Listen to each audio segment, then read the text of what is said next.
With the battery assembly and solar assembly mounted and secured, the next step is to wire the unit. Begin by connecting the two harnesses from the inter-product harness into the ports at the bottom of the solar assembly. The other ends of the two harnesses are already terminated inside the battery assembly wiring compartment. When installing a system with a single Powerwall Plus, it is not necessary to open the wiring compartment on the battery enclosure.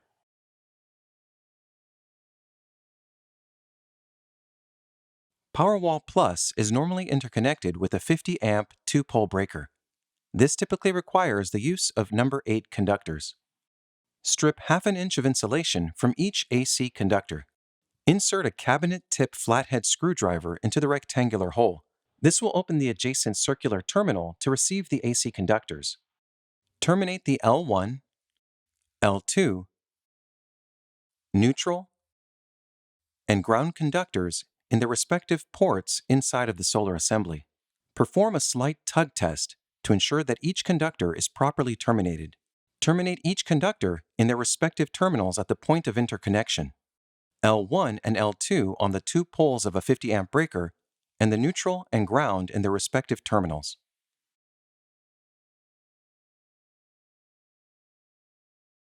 Powerwall Plus has 4 sets of DC terminals, labeled positive 1 through 4 and negative 1 through 4. Each of these terminals can accept up to 13 amps of DC current. The DC terminals on the left are for high amperage DC circuits up to 26 amps, which will be covered shortly. Strip half an inch of insulation from each DC conductor. Similar to the AC conductors, insert a cabinet-tipped flathead screwdriver into the rectangular hole and terminate the equipment grounding conductors in the ground terminals. Terminate the positive and negative DC conductors in their respective terminals.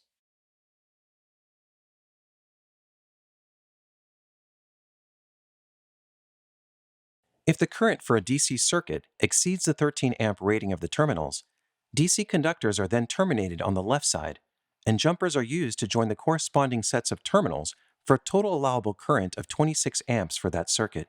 On the left column, positive and negative 2 correspond to ports 1 and 2 on the right side.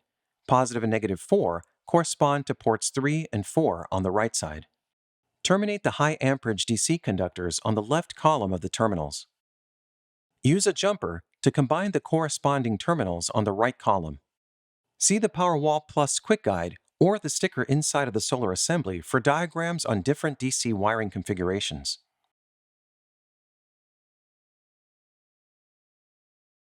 With the AC and DC terminations completed, next up is communication wiring between Powerwall Plus and the gateway or backup switch.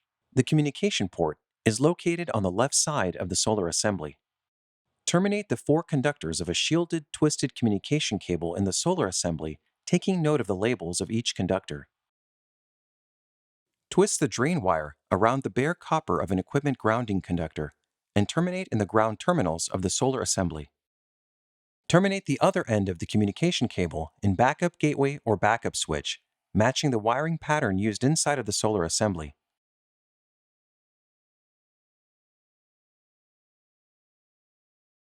When installing Powerwall Plus with backup switch, a system shutdown switch must be wired into the auxiliary connector inside of the controller Powerwall Plus.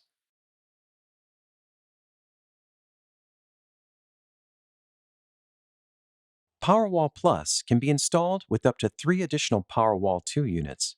Each Powerwall 2 unit will need its own AC circuit connected to a 2-pole 30-amp breaker. Communication cable must be daisy-chained from the Powerwall Plus battery assembly to each additional Powerwall. Open the battery assembly wiring compartment. Locate the harness with the black shrink wrap. This will be the point of connection for the communication wiring to any additional Powerwalls. Never unplug the connector that is in the out port of Powerwall Plus.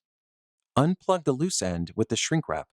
If Powerwall 2 is stacked in front of Powerwall Plus, simply plug the connector into the in port of Powerwall 2. If mounting Powerwall Plus and Powerwall 2 side by side, the harness will need to be extended. Remove the black shrink wrap and discard the resistor. Connect a new 4-conductor communication cable to the harness that previously had the end-of-line resistor. Connect the other end of this communication cable to the in port of Powerwall 2. Continue this pattern of out to in for each additional Powerwall 2. Install the end-of-line resistor in the out port of the last Powerwall 2.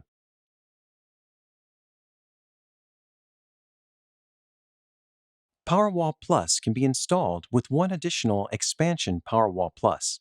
An additional Powerwall Plus requires its own AC circuit with a new 2-pole 50-amp breaker. Since the battery assembly of an expansion Powerwall Plus already has 12-volt and ground from the interproduct harness, only the CAN high and CAN low are required to be connected between the two units. Open the wiring compartment of both Powerwall Pluses. Locate the harness with the black shrink-wrapped connector in each Powerwall Plus. Detach the connectors and remove the shrink wrap and resistors. Land 2 conductors on the connectors in the terminals labeled CAN high and CAN low and plug them back into the harness coming from the out ports. When installing 2 Powerwall Plus units, there will be no end-of-line resistors. Refer to the installation manual and installation quick guide for full wiring diagrams of all available equipment configurations.